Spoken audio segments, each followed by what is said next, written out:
Exhuma, South Korea's highest-grossing film of 2024, is a horror film that blends Korean folklore, shamanism, and anti-Japanese sentiment to explore the dark legacy of colonialism. The film follows a group of shamans and paranormal experts who are hired to relocate an ominous grave, only to unleash malevolent spirits tied to Korea's painful past.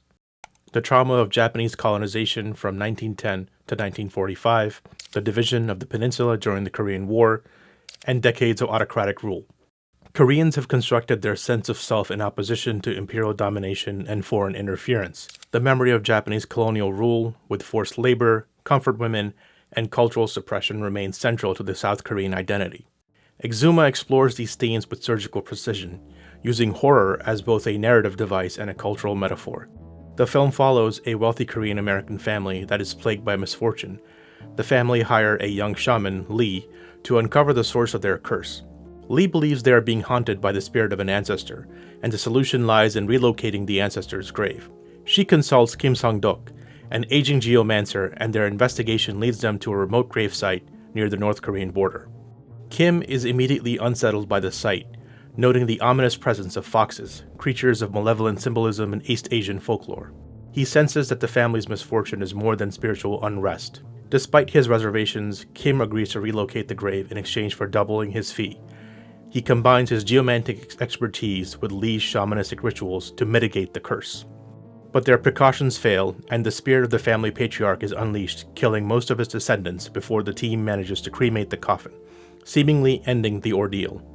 But the true horror lies beneath the surface, quite literally. The film reveals that the family patriarch was a collaborator during Japan's occupation of Korea. He amassed massive wealth through betrayal and exploitation of his fellow Koreans. His tainted legacy curses his descendants, but the story doesn't stop there. Beneath his coffin lies an even darker secret, a second burial, planted by a Japanese sorcerer named Gisune. That name, eerily reminiscent of Kitsune, the fox spirits of Japanese mythology, unlocks the final clue. During the colonial period, Gisune orchestrated the burial of an iron stake at the site, symbolically severing the waist of the tiger, a geomantic reference to the Korean peninsula, at the 30th parallel, the exact same spot where Korea remains divided today.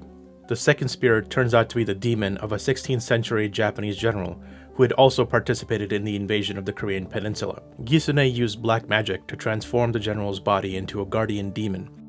The demon protected the iron stake from Korean patriots seeking to reclaim their land's spiritual vitality. In the film's climactic moments, Kim sacrifices his blood to vanquish the demon, but the film's final note suggests that the deeper wounds, spiritual and historical, remain unhealed. Korea is still divided. Exhuma taps into a rich vein of Korean cultural anxieties, particularly its relationship with Japan. The film's anti-Japanese sentiment is there from the start. Lee's first line in the movie is to make it clear to a flight attendant that she is Korean, not Japanese. The plot device of iron stakes is rooted in a real South Korean conspiracy theory from the 1990s which claimed that Japanese geomancers had buried iron stakes to disrupt the nation's feng shui, which contributed to Korea's division and misfortune. Although most of these stakes were later identified as mundane surveying markers, the persistence of this conspiracy theory and its incorporation into the film reflects a broader cultural narrative, the idea that Korea's historical wounds are not just metaphorical, but physically embedded into the land. The film's serious treatment of Korean shamanism further deepens its cultural resonance. Shamanism, or musok, has been a cornerstone of Korean spiritual practice for thousands of years. The Joseon dynasty viewed shamanistic rituals as superstitious and incompatible with Confucianism. Female shamans, mudang, were marginalized, labeled as deviant and backward. Japanese colonial rule intensified this persecution as the occupier sought to erase indigenous Korean culture and replace it with state-sponsored Shintoism. Musok was targeted as a symbol of Korean identity, its shrines were destroyed and its rituals were banned. Even after liberation, shamanism faced new challenges. The modernization programs of the 1960s and 1970s were spearheaded by dictator Park Chung-hee, which denounced shamanism as an obstacle to progress and dismissed it as a superstition of an uneducated past. Government anti-superstition campaigns destroyed village shrines and sacred trees, and they severed Koreans' connection to the land. Urbanization further eroded traditional practices and pushed shamanism to the margins of modern society.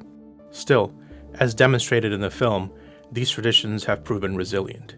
In the post-Cold War era, Koreans began reclaiming their heritage, and shamanism experienced a quiet resurgence. Though still stigmatized, Musok became a source of spiritual solace in a rapidly changing society.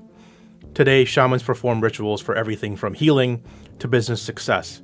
Koreans still feel shame engaging with these shamanistic rituals, yet they turn to them in desperation to address misfortune, unresolved grief, familial issues, or spiritual crises that can't be discussed publicly. These tensions are not limited to the spiritual realm. The film's anti-Japanese themes resonate with contemporary Korean politics, where historical grievances are still potent. South Korea's political landscape is rife with debates over reconciliation with Japan, and Exhuma reflects this persistence of anti-Japanese sentiment in the national consciousness. President Yoon Suk-yeol's 2023 summit with Japanese Prime Minister Kishida and US President Joe Biden was framed as a step towards reconciliation, but criticized by many Koreans as a betrayal.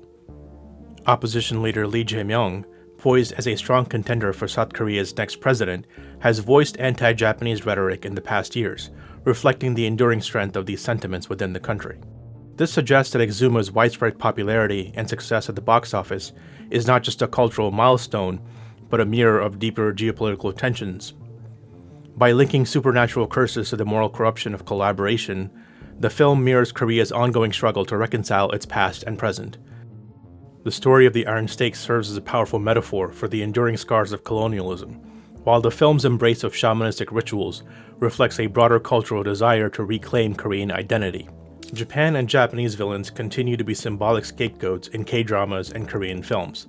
This allows Korean audiences to reaffirm their sense of identity and channel lingering resentments in a safe, fictionalized space. These films provide a cathartic outlet for collective anger, allowing contemporary Korean society to come to terms with historical wounds left by the occupation. Further south, Taiwan cinema is moving past rigid nationalist narratives that take aim at Japan. Beyond Youthful Days is a film about a romance between a Taiwanese man and a Japanese girl, which shows that Taiwan's film industry has embraced a more nuanced perspective on Japan. Its collaborative production and emotionally resonant storytelling demonstrate a continuing shift in Taiwanese cinema towards exploring personal and cultural connections instead of exploiting political tensions. Perhaps a similar change will occur in the future in South Korea. Younger generations of Koreans who have grown up with J-pop, anime, and the successful export of the Korean wave to Japan tend to see the country as an influential neighbor instead of a historical enemy. But it's true that some demons are not easily exorcised.